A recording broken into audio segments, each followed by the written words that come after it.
መጽሐፍ ሲናገር ሰማርያ ገባ ክርስቶስን ሰበከ ይላል።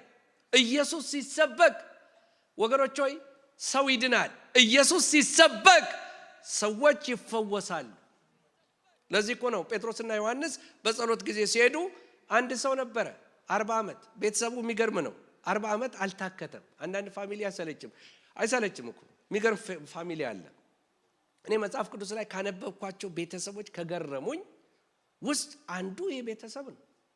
እንዴ ራይድ እኮ ሰው 40 ዓመት አይሰጥም፣ ይደክመዋል እኮ እንዴ ይሰለቻል እኮ ሰው ባህሪው ነው፣ የሰው ባህሪ ነው ይሄ።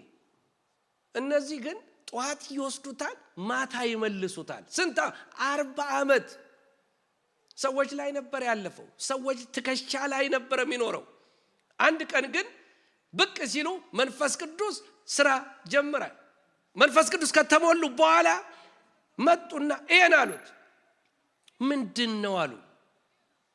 እነዚህ ደግሞ ለየት ያሉ ሰዎች ነው የመጡት። ይሄን ይላሉ ደግሞ የለንም ይላሉ።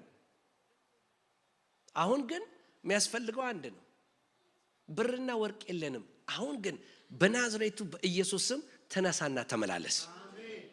ዛሬ አንድ ነገር ነግራችኋለሁ። የብዙ ዓመት ጥያቄዎች፣ የብዙ ዓመት የቆዩ ችግሮች ቀንበር የሚሰበረው ስር ነቀል ለውጥ የሚመጣው ኢየሱስ ሲገለጥ ብቻ ነው። ኢየሱስ ባለበት ብዙ እኮ አንዳንድ ሰው አለው የሰው ችግር የለበትም፣ የውስጥ ችግር ግን አለበት።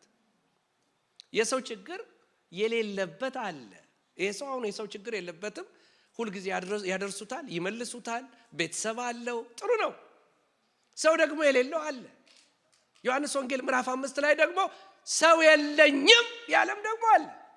ሰው ላለው ለሌለው መፍትሄ ኢየሱስ ነው የሚል ባካችሁ ክብር ያምጣ። ለዚህ ጌታ ክብር ይሁን።